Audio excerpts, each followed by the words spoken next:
Welcome back to another deep dive. Today, we are messing with the timeline. We are taking the time machine and cranking it back about 100 years before the events most people know. A full century, yeah. We are leaving the war-torn Riverlands. We are ignoring the White Walkers for a moment, and we are landing in a version of Westeros that honestly feels like a different planet. It really does. It's almost disorienting if you're coming straight from the main series. The geography is the same. King's Landing is there, Winterfell is there, but the mood, Oh, the mood is completely different. completely. It's summer, and not just, a brief warm spell. It's the great summer. It's been sunny for years. The grass is green, the harvest is good, and the Targaryens aren't just holding the Iron Throne, they have a death grip on it. That's the crucial context. In Game of Thrones, the Targaryens are this dying, exiled breed, almost mythical here. They are at the absolute zenith of their political power. Yeah. The dragons are gone. The last one died during the reign of Aegon the Unlucky. Right, so no WMDs flying around. No, not anymore. But the family itself is massive. There are princes everywhere. I mean, you can't throw a rock without hitting a silver-haired royal. Which usually means trouble, but on the surface, it looks like peace. So today, we are looking at The Hedge Knight, the first novella in the Tales of Duncan Egg series by George R.R. Martin. And our mission is pretty specific. We aren't just retelling a story. No, we're going deeper. We are going to look at the definition of knighthood, what it actually means versus what the songs say it means. We're going to dissect a really messy family drama within House Targaryen, and we're going to look at a legal proceeding that ends in one of the most pivotal tragedies in the history of this fictional world. It's a story about the small folk, really. Yeah. It's about how the actions of the little people, although our protagonist is anything but little, can ripple upwards and, well, shatter the glass ceiling of the High Lords. Exactly. We are focusing on Dunk, a guy who is arguably the biggest underdog in Westeros history, literally and figuratively, and a kid named Egg. It sounds like a buddy comedy, doesn't it? It sort of is, and it has those moments, but it gets dark very, very fast. It's a noir wrapped in chivalric romance. And it starts, fittingly, in the mud. Let's set that scene properly because it's so important. We aren't opening with a feast. We aren't opening with a battle. We are opening with a shovel. It's raining. It's miserable. And we see this massive teenage boy, 16 or 17 years old, standing in a grave. He's digging himself. This is Dunk. And the first thing you have to understand about Dunk is the physicality. He's huge. He's enormous. The text describes him as a shambling, shaggy, big-boned boy. He is close to 7 feet tall. Which, in a medieval society, is a superpower. I mean, it really is. In a world where might makes right, being 7 feet tall is like being born with a loaded gun in your hand. Exactly. Physical violence is the currency of the realm, and Dunk is a wealthy man in that regard. But mentally, he's broke. He feels totally inadequate. He's burying Sir Arlen of Pennytree, the old knight he squired for. His whole life, basically. Yeah, his entire world. And this scene is so quiet, but it tells us everything. He's burying the only father figure he's ever known, and he's terrified. He's terrified because he's alone. And this brings us to the term Hedge Knight. I feel like a lot of people hear knight and think, okay, Sir Lancelot, round table, castle, fancy dinners. But a Hedge Knight is a totally different species, right? Completely different tax bracket. A hedge knight is essentially a vagrant with a sword. They have no master, they have no land, they have no castle to go back to. So where do they sleep? They sleep under hedges because they can't afford inns, hence the name. They drift from battle to battle, or tourney to tourney, selling their sword arm for a hot meal. It is a grind. It's the gig economy of Westeros, and it is brutal. And Dunk has just inherited this business, if you can even call it that, but the assets are, well, they're lacking. Lacking is a polite way to put it. Let's look at the inventory, because this is crucial to understanding his desperation. He gets 3 horses, and Martin is very specific about them. He gets Thunder, the war horse. Thunder's strong, but he's old. He's past his prime. Like a muscle car with 200,000 miles on it. Perfect analogy. It looks the part, but you're not sure it'll start. Then he gets Sweetfoot, a palfrey, which is a riding horse, decent quality. And then he gets Chestnut. Chestnut is described as a stot. Okay, I have to stop you there. What on earth is a stot? I had to look this up. A stot is basically a plow horse. It's a low-quality, thick-set animal meant for pulling carts, not for riding into battle or looking noble. For a knight to be seen with a stot is embarrassing. It's a dead giveaway. It screams poverty. It's like showing up to a Formula One race driving a rusted-out farm truck. It immediately signals to everyone, I do not belong here. And on top of that, he has the armor, which doesn't fit him because he's a giant, and Sir Arlen was a normal-sized human, and he has a handful of coins. I love this detail. 3 silver stags, 19 coppers, and a chipped garnet. That is his entire net worth. That garnet is heartbreaking, isn't it? It is. It's this tiny piece of perceived wealth that probably isn't worth much, but to him, it's his emergency fund. And amidst all this poverty, he has this internal monologue running where he calls himself Dunk the Lunk, thick as a castle wall. That refrain comes up constantly. It's his mantra of self-doubt. He says it all the time. It is. And it stems from the central mystery of his character. Dunk claims that Sir Arlen knighted him right before he died, but there were no witnesses, just Dunk and a robin and a thorn tree. So the listener has to ask, and Dunk is asking himself, is he actually a knight? Or is he just a boy from the slums of Flea Bottom wearing a dead man's clothes? Precisely. That imposter syndrome drives every single decision he makes. A real knight would be confident. Dunk is terrified of being found out. But he's also pragmatic. He's hungry. So he decides to head to Ashford Meadow. The big show. Ashford is the beacon. There's a tourney happening, and for a Hedge Knight, a tourney is a job fair. If you can win one bout or even just show well, a lord might hire him. He's looking for a salary. He wants to stop sleeping under hedges. He wants a real bed, a real meal. The basics of life. So he packs up his sad little caravan and hits the road. And this is where the story shifts from a solo survival drama to a duo. He stops at an inn, which he can barely afford, and he goes to the stables. And there, he meets a problem. Very small, very bald problem. A very small, very bald, very opinionated problem. He sees a stable boy. But this isn't your typical peasant kid. The text describes him as shocking to look at. Shaved head, scrawny, but with these huge dark eyes. And the attitude. Well, the attitude is off the charts. The kid is insolent. Totally. Dunk yells at him to handle the horses, and the kid just looks at him and basically says, I could if I wanted to. Dunk is used to being ignored because he's poor or feared because he's huge. He is not used to being sassed by an 8-year-old. No one is prepared for that. But notice the competence. The kid critiques the horses immediately. He points out that Sweetfoot has a good step, but Chestnut is garbage. He knows horseflesh. Dunk is annoyed, but he's also lonely. He talks to the kid, but he leaves him there. Or so he thinks. Right. Dunk camps out in the woods because the inn is too expensive, and who pops up by the fire? The bald kid. Having followed him, and this is the introduction of Egg. He gives his name as Egg, and he demands, he doesn't ask, he petitions, to be Dunk's squire. The dynamic here is so interesting because Dunk tries to be the adult. He tries to be the responsible knight. He tells the kid to go home, accuses him of running away, but Egg is relentless. Egg sees something in Dunk. Maybe it's the size, maybe it's the fact that Dunk isn't cruel, but think about the irony here. Dunk, who feels like a fake knight, is being chosen by this boy to be his mentor. It validates him, even if he finds it annoying. It's the first person to ever really believe in him, besides Sir Arlen. And he doesn't even know it. Dunk eventually caves, promising him food and a clout in the ear if he misbehaves. The standard Westerosi parenting techniques, of course. Of course. So they have the team, the giant and the bald kid. They arrive at Ashford Meadow. And the visual contrast here is something we really need to dig into.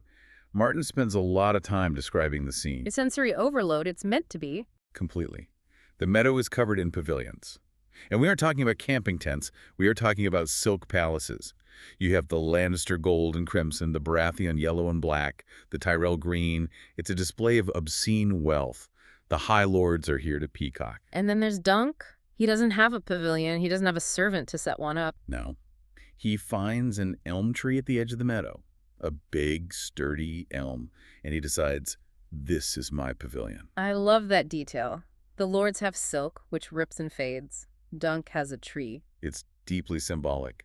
The tree represents nature's sturdiness and the common earth. It's rooted. Yeah. The silk pavilions are artificial. They are just fluff. Yeah. Dunk aligns himself with the land itself. He is the knight of the elm, in a way. But he has a branding problem. He needs a sigil. He can't use Sir Arlen's winged chalice because he's not blood-related. He needs his own logo. Which leads to a lovely interaction. He meets a puppeteer in the town, a girl named Tansel. Dunk is attracted to her not just because she's pretty, but because she's tall. She's Tansel too tall. Another outcast. Exactly. He's always felt like a freak because of his size, and here is someone who matches him. It's a moment of connection for two people on the margins.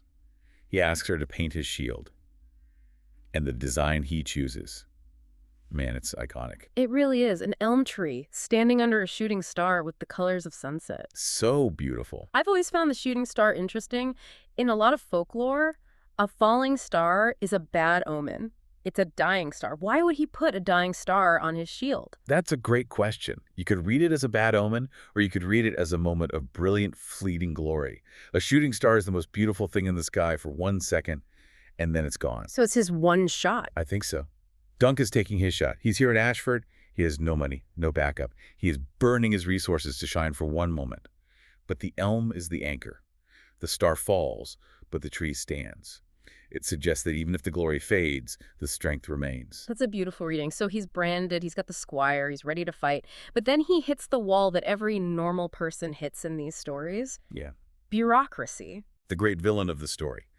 The steward of the tourney takes one look at dunk rope belt, rusty armor, old horse, and basically laughs him out of the registration tent. He says, "You're a knight. Prove it." And since Dunk doesn't have a knight's license or a LinkedIn profile, he needs a voucher. He needs a lord to say, yeah, I know him. And this is painful to watch. It's so cringy. Dunk runs around the camp trying to find Sir Manfred Dondarrion. Sir Arlen served Manfred's father. Dunk thinks, oh, surely the nobility remembers the men who bled for them. Spoiler alert, they don't. Not at all. Manfred Dondarrion is polite, but he's like, I have no idea who you are or who Sir Arlen was. It highlights the invisibility of the Hedge Knight. They are disposable tools to the High Lords. Dunk is being erased from history in real time. He's about to give up. The dream is dead. He's failed before he even started.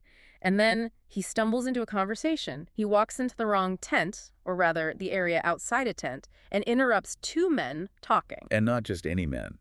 He walks in on Prince Baelor Breakspear and his brother, Prince Maekar. Okay, we need to pause and contextualize these two, because the rest of the episode hinges on who they are. Let's start with Baelor. Baelor Breakspear is the gold standard. He's the hand of the king. He is the heir to the Iron Throne. In Game of Thrones terms, imagine if Ned Stark had the political savvy of Tywin Lannister and the combat skills of Jaime Lannister, but was actually a good person. That's a powerful combination. He's almost too good to be true. He really is. He's dark-haired because of his Dornish mother, which makes some traditionalists hate him, but he's competent, fair, and respected by basically everyone. Contrast that with his brother, Maekar. Maekar is the fourth son. He's harsh, he's bitter, and he feels constantly overshadowed. He's the Stannis Baratheon of this era, but with Targaryen madness lurking at the edges. He's intense, and he's got a massive chip on his shoulder. So Dunk stumbles in on these two polar opposites. He's terrified, but Baelor looks at him and remembers. This is the character beat that makes you fall in love with Baelor. He looks at this massive, stuttering Hedge Knight and recalls a tourney from years ago. He remembers Sir Arlen unhorsing a Lannister. He says, I remember the man. Why does that matter so much? It's just a small detail. Because it shows that Baelor actually sees his people. He doesn't just see banners and titles. He watches the fights. He respects the skill. For the Crown Prince, the heir to the throne, to vouch for a Hedge Knight he barely knows is unprecedented. It's an act of pure grace. So Dunk gets in. He's officially on the roster, but being near the Targaryens is like standing next to a nuclear reactor. It's powerful, but if something leaks, you're dead. And this family has some serious leaks. Yeah, it does. The leak in this case is the next generation. We have the good Targaryens, like Baelor, and then we have the train wrecks. Baelor has a son, Valar, who is winning the tourney, but mostly because people are scared to hit him. The classic let the Wookiee win strategy. Knights are yielding to him before the lances even break. Exactly. But then you have Maekar's sons, and oh boy. Let's talk about Aerion. Prince Aerion Brightflame. Even the name sounds like a problem. Brightflame. Oh, huge red flag. He is a nightmare. He's vain, cruel, and flashy. He wears armor with flames painted on it.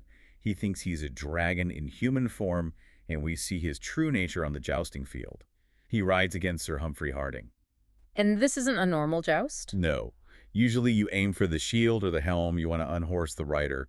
Aerion aims his lance at the horse. He deliberately impales Sir Humphrey's horse. To a modern listener, that's bad. Animal cruelty. But in Westeros, that's so much worse than that, right? It's a sacrilege. It's a fundamental violation of the code. A knight and his horse are a unit. The horse is an innocent participant. Killing a horse in a joust is malicious. It's not just cheating. It's a sign of a deeply sickness. It shows that Aerion wants to hurt people, not defeat them. He wants to cause suffering. And then there's the other brother, Prince Daeron, the drunken. Daeron is the tragic disappointment. He's Maekar's eldest. He's supposed to be a warrior, but he has somber dreams, which are likely dragon dreams, prophecies. He drinks to drown them out. So he's self-medicating. Terribly. He actually ran away from his escort because he didn't want to fight in the tourney. He's just lost. And this leads to the big reveal. Dunk finds Daeron hiding in the inn, drunk out of his mind. And Daeron confesses. He shaved his little brother's head so they wouldn't be recognized. And the penny drops. Dunk looks at Egg, his insolent, bald, smart-mouthed squire, and he realizes this isn't a stable boy. This is Prince Aegon Targaryen. The realization is just panic. Pure, unadulterated panic. Dunk has been threatening to clout a royal prince in the ear. He's been treating him like a servant. But look at Egg's reaction. He doesn't pull rank. He doesn't say, you have to bow to me now. He wants to be there. He wants to serve. This is crucial. Egg hates the sycophancy of the court. He loves that Dunk treats him like a normal human boy. He's getting a real education. The best kind. They bond over their shared origin. Dunk from Flea Bottom, Egg from the Red Keep, both from King's Landing. It grounds their relationship in humanity, not hierarchy. So the secret is out. Dunk knows he's squiring for royalty. Most men would run for the hills. Dunk stays. Why? Because he gave his word. That's simple. And that sense of duty leads him to the town square, seeking a moment of relaxation, which inadvertently leads him into the belly of the beast. Let's talk about the puppet show. It seems so innocent, right? Totally innocent. Dunk goes to find Tanselle. She's putting on a show for the common folk. It's a classic knight slays dragon story. The wooden dragon dies. The crowd cheers. Bit of fun. But Aerion Brightflame is watching. And because he is a psychopath who believes his own propaganda, he takes it personally. He interprets the wooden dragon dying as treason. He thinks it's a threat to House Targaryen. No. He snaps. He just absolutely loses it. He attacks the puppeteers. He starts smashing the booth. And then he grabs Tanselle. And he breaks her finger. Just for the cruelty of it. This is the moment, the crossing the Rubicon moment. Dunk sees a prince of the blood hurting an innocent woman. A normal person looks down. A smart person walks away. What does Dunk do? He reacts on instinct. He doesn't think about the law. He doesn't think about his head. He charges in. He kicks Prince Aerion in the face. I want to dwell on the kick for a second. He doesn't just push him. He kicks a royal prince in the face. In a feudal society, that is unimaginable. It's a death sentence, literally. Yeah. The law says if you strike royal blood, you lose the hand or foot that struck the blow. Usually they just kill you. Dunk doesn't stop there. He beats Aerion into the mud. He treats him like a flea-bottom brawler. It's incredibly heroic and incredibly stupid. The guards swarm him. He's arrested. He's thrown in a tower cell. He's thinking, well, that was a short career. I'm going to lose a foot and probably my head. He's resigned to his fate. He's ready for it. But then he gets a visitor, Baelor Breakspear. Why does Baelor come? He already vouched for him. He doesn't owe him anything else. Baelor is the hand of the king. It's his job to keep the peace. But more than that, Baelor knows Aerion is a monster. He knows Dunk did the right thing morally, even if it was the wrong thing legally. He comes to warn Dunk. He tells him, my brother Maekar is furious. He's backing Aerion. Why is Maekar backing Aerion? He must know Aerion is awful. It's pride, and it's lies. The drunk brother, Daeron, lied and said Dunk kidnapped Egg to cover his own tracks. He threw Dunk under the bus to save himself. So Maekar thinks Dunk is a kidnapper and a brute who assaulted his son. Maekar is defending his family honor, even if it's based on a lie. It's a mess of toxic family dynamics, but Baelor offers a lifeline. He reminds Dunk of his right to a trial by combat. Let the gods decide. It's the standard out. Dunk thinks, okay, I can fight Aerion. I beat him once. I can beat him again. But Aerion is cunning. He's a coward, but he's a cunning coward. He knows he can't beat Dunk one-on-one in a fair fight. Dunk is too strong. So Aerion demands a trial of 7. We need to explain this because it's a deep cut in Westerosi law. It's an ancient Andal tradition. The idea is that the 7 gods are more likely to intervene and show their will in a battle of 7 against 7. But practically, it's a math problem. It's a math problem. And it's a way for the rich and powerful to crush the poor. Because Aerion has the Kingsguard. He has his dad, Maekar. He has 3 legendary white cloaks who have to obey him. He has an all-star team ready to go. And Dunk has. Nobody. He's a hedge knight. He has to find 6 other knights willing to risk their lives, their lands, and their families to fight against the royal family. It's a suicide mission. This part of the book is where the critique of chivalry really lands. Dunk goes to the lordsmen who have embroidered honor and courage on their clothes, and he begs for help. And they all turn their backs. It exposes the hypocrisy. They play at being knights, But when the rubber meets the road, when there is actual risk involved in doing the right thing, they're cowards. They won't cross my car. It's politically toxic. Except a few do step up. And the team he assembles is basically the Avengers of the underdogs and the crazy. Let's run through the roster because these guys are legends. First, you have Sir Robin Riesling. He's a grizzled, one-eyed knight. He steps up because he remembers Egg from previous tourneys and likes the kid. He's just old-school honor. Then you have the two Humphreys, Sir Humphrey Beesbury and Sir Humphrey Harding. Harding is the key here. He's the guy Arion fought in the joust, the guy whose horse was killed. He's fighting with a broken leg. That is hardcore. I mean, just imagine. He can barely walk, but he straps himself onto a horse because he wants revenge. He wants justice. Then you have my personal favorite, Sir Lionel Baratheon, known as the Laughing Storm. Is there a better nickname in all of fantasy fiction? I don't think so. No. And he earns it. He joins simply because he loves a fight. He sees the Kingsguard on the other side and thinks, what a glorious day to punch the elite.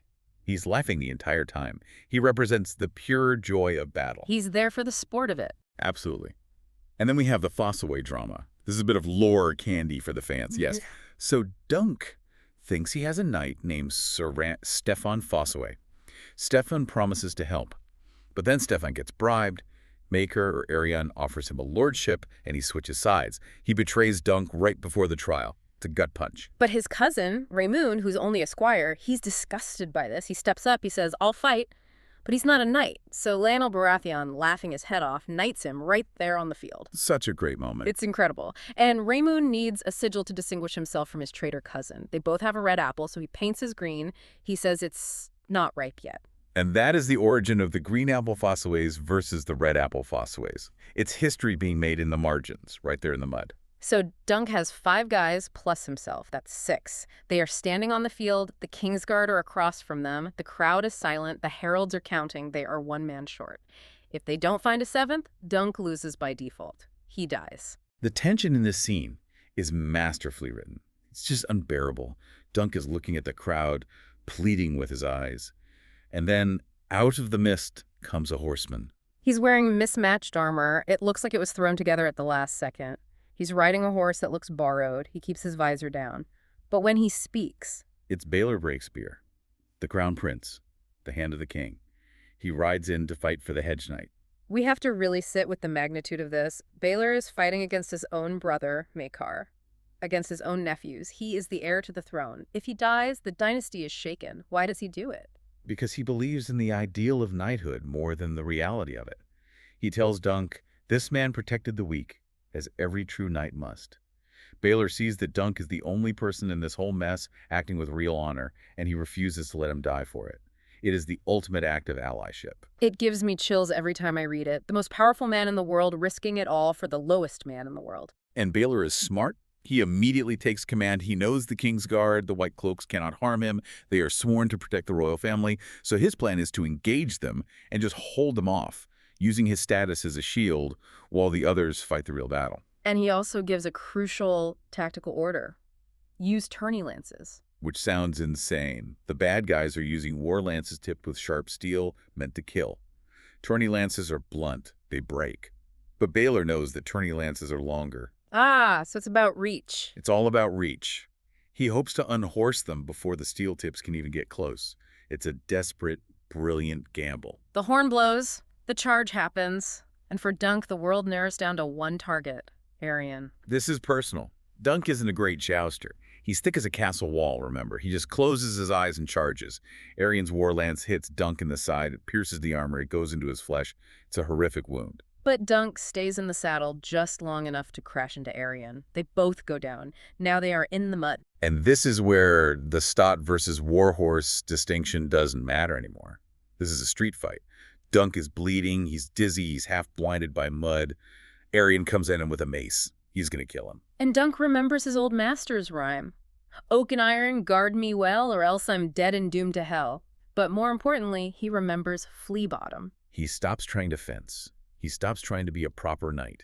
He tackles Arion. He uses his 7-foot frame, his weight, his desperate strength. He drags the prince into the muck. He kins him. And he beats him. He uses his shield as a hammer. He smashes Arion's faceplate until the prince is screaming for mercy. It's not elegant, it's brutal. It's the rage of the common man finally pinned against the oppressor. Dunk forces Arion to say the words, "I withdraw the accusation." The legal case dissolves. Dunk wins. The crowd erupts. Or maybe they just gasp. Dunk is cleared. He's alive. He stands up, swaying, bleeding from his side. But as the adrenaline fades, we look around the field. And it is a butcher shop. The two Humphreys. Sir Humphrey Beesbury is dead. Sir Humphrey Harding is dying in agony. Good men, dead for a point of honor. And then Baylor rides up. Baylor seems fine. He's sitting on his horse. He calls for his squire to help him off. He complains of a headache. He says, "My brother hits hard." He takes off his helm. I wanted to describe this precisely because it is shocking. When the helm comes off, the back of his skull comes with it. It's crushed. Pulp and bone. Oh, God. In the melee, Maker, his own brother, struck him with a mace, a blow from behind. Baylor was so tough, so fueled by adrenaline, he kept fighting even after a fatal blow. But the moment the pressure of the helm is released, he collapses.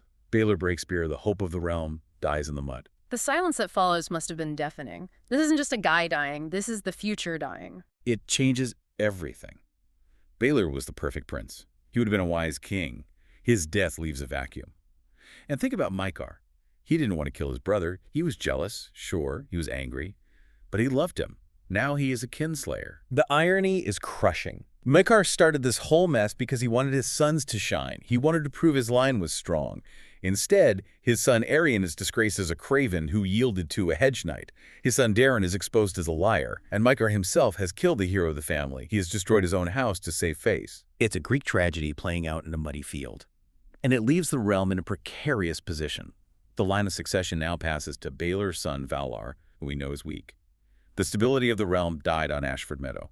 So we move to the aftermath, the funerals. Baylor is burned, per Targaryen tradition. And Dunk is just wrecked. He feels immense guilt. He looks at the pyre and thinks, he died for me. He asks the question, how could my foot be worth a prince's life? Because that was the trade. Arion wanted Dunk's foot. Dunk kept his foot, but the world lost Baylor. It's an impossible weight to carry. And Maekar confronts Dunk after the funeral.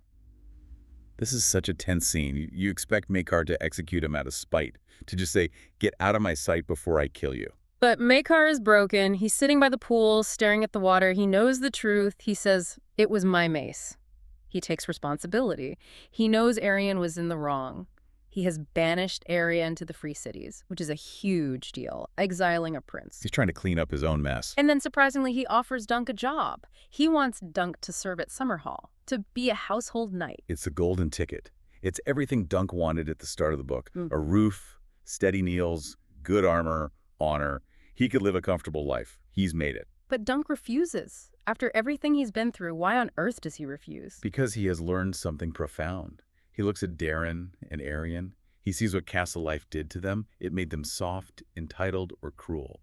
He looks at Egg Prince Aegon, who is a good kid, but who needs to understand the real world if he's ever going to be a decent man. A real kid. Exactly. Dunk realizes that if they go to Summerhall, they'll just be part of the system that created Arion.